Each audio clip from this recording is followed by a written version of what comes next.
क्योंकि कहा जाता है कि जैसे दुनिया में भी किसी के ऊपर जीत प्राप्त करनी हो तो सबसे पहले उसका मॉरल डाउन करना जरूरी है ना। और उसका मॉरल डाउन करो तो फिर उसके बाद उसके ऊपर जीत प्राप्त कर सकते हैं। तो माया ने भी ये कार्य किया है कि दुनिया को जिस तरह से चरित्रहीनता की खाई में ले जा रही है कि आज उसको देखते हुए हर कोई ये कहता है कि बस अब भगवान कुछ करे। अब जैसे हर इंसान का मॉरल डाउन होता जा रहा है। ये कोरोना वायरस और लॉकडाउन ने भी कितने लोगों का मॉरल डाउन कर दिया है। और उस कारण से कई लोग कोरोना से नहीं मरे, उस भय से मरे जो दुनिया में कहा जाता है। और आगे भी जो बातें आएंगी उससे और लोगों का मॉरल डाउन होना ही है, ये स्वाभाविक है। तो एक जैसे अंदर से हथौड़े पड़ रहे हैं, एक बाहर से भी हथौड़े पड़ रहे हैं। अंदर से मॉरल डाउन करने के हथौड़े हैं और बाहर से अनेक प्रकार के आपदाओं का, अनेक प्रकार के परीक्षाओं का जो हथौड़े लग रहे हैं। तो उससे जैसे अभी धीरे धीरे कमजोर हो गई है ये दीवारें। और इसीलिए समय यही बता रहा है कि अब बहुत जल्दी ये दीवारें गिरने वाली है। लेकिन दूसरी ओर जो कहा जाता कि अपना अंतिम समय तो कभी भी आ सकता है। और इसलिए ऐसे समय से पहले कौन सी स्थिति चाहिए और उसके लिए क्या पुरुषार्थ होना चाहिए। तो अगर बाबा की स्थिति को देखा जाए या दादियों की स्थिति को देखा जाए, और जो बाबा ने अनेक अव्यक्त मुरलियों में हम सभी बच्चों को इशारे दिए हैं, तो अंतिम समय के लिए जो स्थिति की आवश्यकता है कि ब्रह्मा बाबा के जीवन में अगर देखा जाए तो लास्ट स्टेज संपूर्णता की वो है कर्मातीत स्थिति। कर्म योगी भी रहे और कर्म योगी स्थिति से कर्मातीत अवस्था को प्राप्त किया, कर्मातीत स्थिति बनाई। दूसरा, जैसे बाबा के जीवन को देखते हुए जो अनुभव सुने हैं उसके माध्यम से कि बाबा की अंतिम समय की जो स्थिति थी वो थी डबल लाइट फरिश्ता स्टेज। कि बाबा जब आंगन में चलते थे तो दादियां बताती थी कि बाबा की इतनी गहन साइलेंस की स्टेज होने के कारण जैसे पास होते थे तो ऐसे लगता था एक बादल पास हो गया। इतनी लाइट अवस्था थी बाबा की। बाबा के चेहरे से वो लाइट, वो प्रकाश चारों ओर फैलता था। ये स्थिति बाबा की थी। और इस स्थिति का कारण था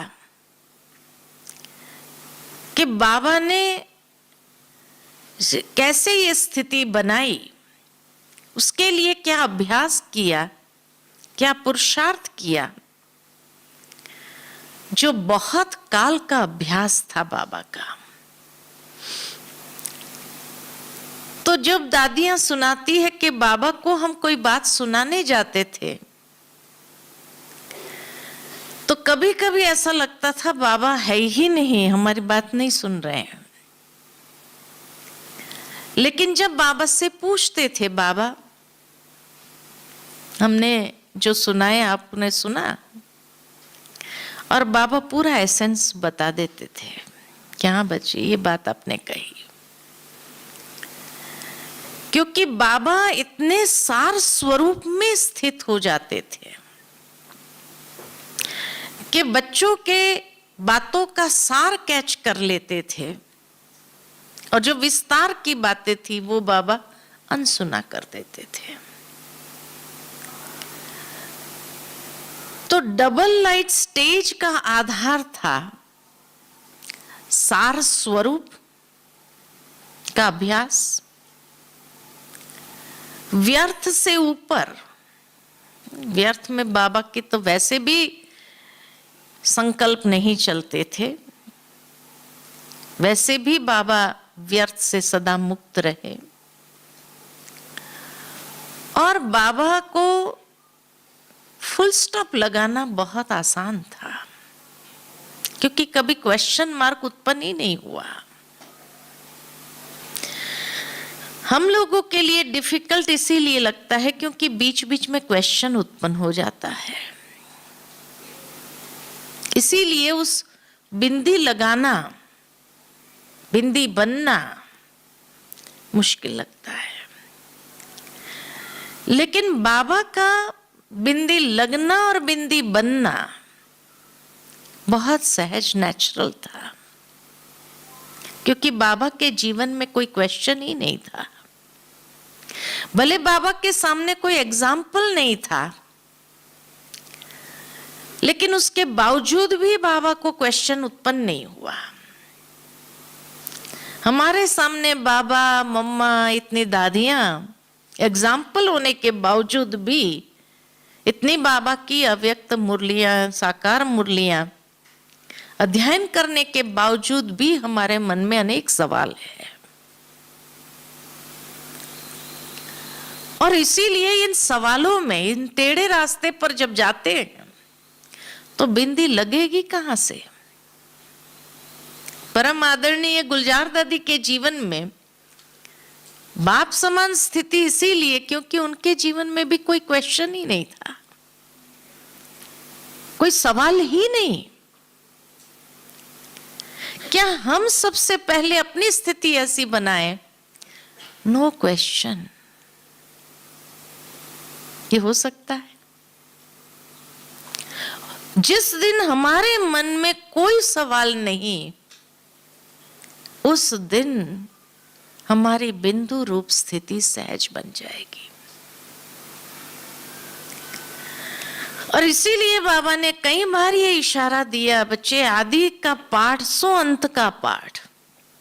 आदि का पहले दिन का पाठ भी आत्मा था और लास्ट का पाठ भी आत्मा है। अंतिम समय में अंतिम प्रश्न जो होगा, पेपर जो होगा, उसका टाइम भी बाबा ने बताया है 1 सेकंड।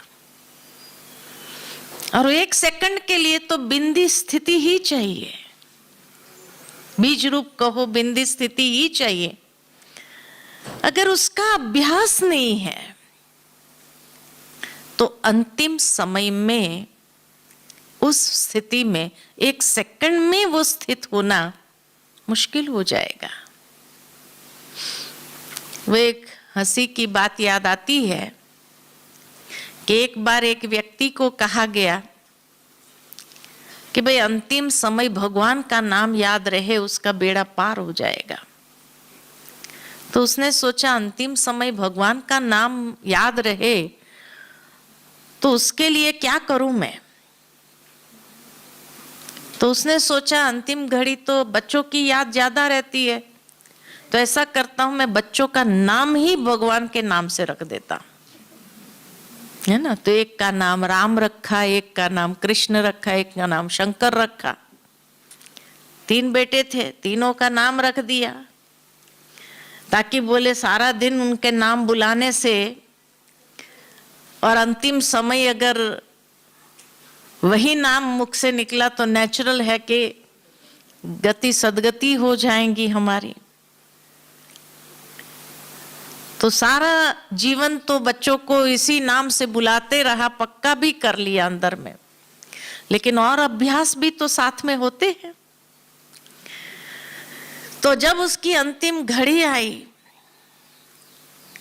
उसको लेटा दिया गया, तो उसने पूछा राम कहाँ है? राम खड़ा हो गया, पिताजी मैं यहीं हूं, बाबूजी मैं यहीं खड़ा हूं।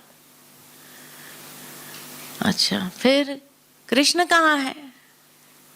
कृष्ण भी हाजिर हो गया, बाबूजी मैं यहीं हूं, आप निश्चिंत रहिए। अच्छा, शंकर कहाँ है? शंकर भी हाजिर हो गया, बाबूजी मैं यहीं हूं। कि तुम तीनों अगर यहां है तो दुकान पर कौन है? और प्राण निकल गया। तो लास्ट में क्या याद आया? दुकान ही याद आई। तो इसी तरह बाबा भी हम बच्चों को कहते हैं, अंतिम समय मिलना है 1 सेकंड का, और उस सेकंड में भी क्या हम बिंदी स्थिति में स्थित हो सकते हैं? तो कितने समय का ये अभ्यास चाहिए जो ये स्थिति हमारी बन जाए। इसीलिए आदि का पाठ भी आत्मा, तो अंत का पाठ भी आत्मा, और 1 सेकंड तक की हमारी स्थिति होनी चाहिए, ऐसा हमारा पुरुषार्थ हो। तो जो कहा कि एक तो डबल लाइट रहना चाहिए, बिंदी स्वरूप की स्थिति और कर्मातीत स्टेज, ये अंतिम स्थिति है।